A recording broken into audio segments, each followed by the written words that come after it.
it's just crazy how like one woman stepping into her power, the magnitude that has, and like the patriarchy for thousands of years has been so wildly afraid of this. Like that was the hardest thing for me. And I know that you were going through it as well, of like the silencing. Right. That woman experience and the gaslighting and the like, oh, like you're making yourself a victim and, you know, all of that. And it's like, there's still so much collective wounding. And it's not like you think cheating ex is like, I support everything you do. They're not, you know, it's hard. And, you know, it's been a journey and we're okay now, but it was very, very challenging to share your story when there's another person involved. So what advice do you have for someone that's like, I'm scared to share my story because of my ex, because of my family, because of my parents, because of my community, my church? I mean, I get it. Again, I still feel that way. I still have that programming, that thinking of like, I'm still somehow responsible for this other person's feelings. And it's something that I work through, but I've just accepted that that will always be the initial response because that is what is ingrained in me. But the more I start talking about it anyways, the turnaround time is so much faster. And I build that trust with myself. So your story is your truth. And it is not your job to protect the other person, but you can do it in a way that actually serves the greater good, right? Like if you're only doing it to just paint yourself as a victim and to basically just bash the other person, I don't think we're in a place to share that yet, maybe publicly, right? But getting that rage out on your own, like, please do. I'm all about sacred rage. I had to go through that. I had to admit to myself that I was actually angry because I used to say, oh, I'm not an angry person. I'm just really hurt. And no, bitch, like one day I just was like in my car screaming at the top of my lungs. I went to a rage room and I was just like, I broke so much crap and I was literally on the floor and actually gave it a voice. And I realized at the end, yes, I was in a lot of pain. I was just in a lot of pain. And it wasn't just my pain. All the women in my family, including my grandmother, I realized I was like a modern day version of my grandmother. Mm-hmm. My grandfather wasn't financially supportive. Actually, on both sides of my family, both grandfathers were alcoholic. They weren't financially supporting the families. And those women weren't able to fully leave the relationships, where here I am able to have positioned myself in a way where I could do that. Granted, it took my ex leaving me, or else I would have never left. Yeah. And for me, I'm like always so grateful for that. I'm like, man, had this person hadn't chosen themselves again and said like, I want out of this, like I would have stayed and I would have been in the same place. And seeing where I am now and not even sure what the next few months are going to look like, it actually leaves me open to all the possibilities, where before that used to scare me. Like, I don't know what's waiting for me. And now I'm like, yeah, it's scary, but it's also exciting because I didn't know that this was waiting for me a month ago. So crazy how much life can shift in 1 year. Yeah.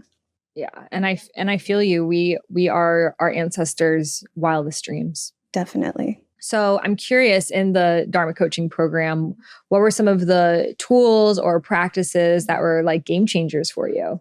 I think for me, it comes down to the basics. Like when I was finding out about like our doshas and our koshas, and there was a little bit of human design, but even like the Dharma journey, like I was just like, oh, wow, like I can see myself in this journey. Or the Dharma spiral. I'm like, yes, because it's not full circle, it's full spiral and it's not linear. It's like up and down. It was just presented in such a way that it just made more sense and it just resonated more. And it didn't feel like cookie cutter, like what you hear from other institutes. Definitely not cookie cutter. No, we're definitely not. We're like dosha, kosha, losha, lusha. No. We're like in our own sexy way. Yeah, no. And then also just embracing like the shadow part too, right? Like getting, and I even like the weekly calls with our coaching and just allowing ourselves to practice from day one.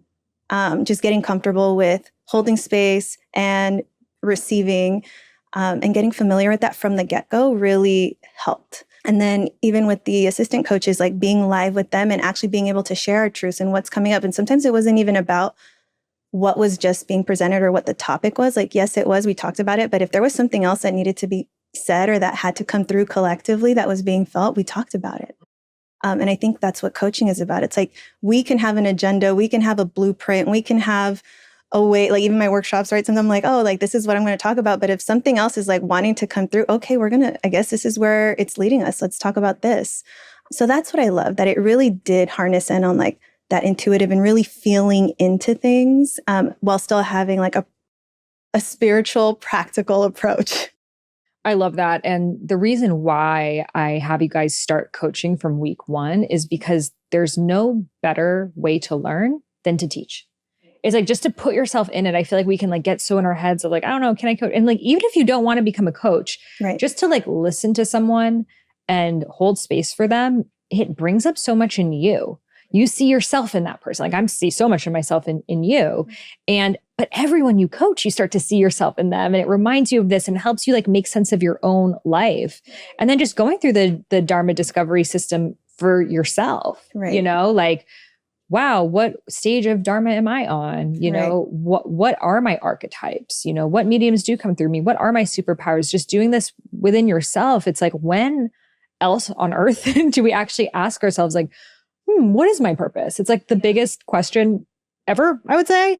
And like, it's like maybe the guidance counselor is like the closest thing. They're like, I don't know. You like to talk. Do you want to be a lawyer? Yeah. Like, they're like, okay, go become a lawyer. It's like, that has nothing to do with talking about this kind of stuff, you know, but it's like the game life. You like pull a card. It's like, here's your career. Here's how much money you'll make. And so, yeah, just like getting started, seeing yourself as a coach, whether you want to professionally do it or not. I just find that will lead you into, you know, will bring out so much in you. It will cause you to question your beliefs, which is such a huge part of like game changer.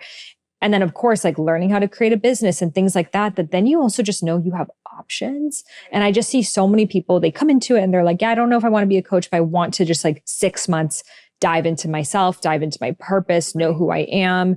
And then after they're like, oh, actually, I kind of want to do that. I know, like I have everything I need. And it's so beautiful because it's like, it builds that confidence for you to realize you already had what you needed. It's just sometimes it's like, I don't know how to make a client agreement or how much to charge. Okay, these are things we teach you, but it's like the wisdom is in you. Right. I think that was the biggest takeaway for me, or it's something that I knew, but I just was struggling to like, who's going to accept me by me saying, my lived experience is my wisdom. It's the wisdom that I have to offer. Like who am I going to sell that to?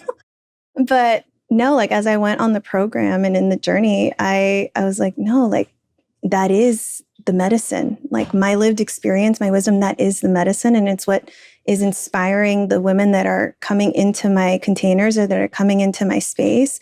And actually, I don't know if I'm one of the few or very lucky people, but as I've shared my journey, I don't feel like I've lost a lot of friendships. I don't feel like, at least publicly or straight to my face, have been judged. I've actually been really supported and celebrated, and I don't take that for granted.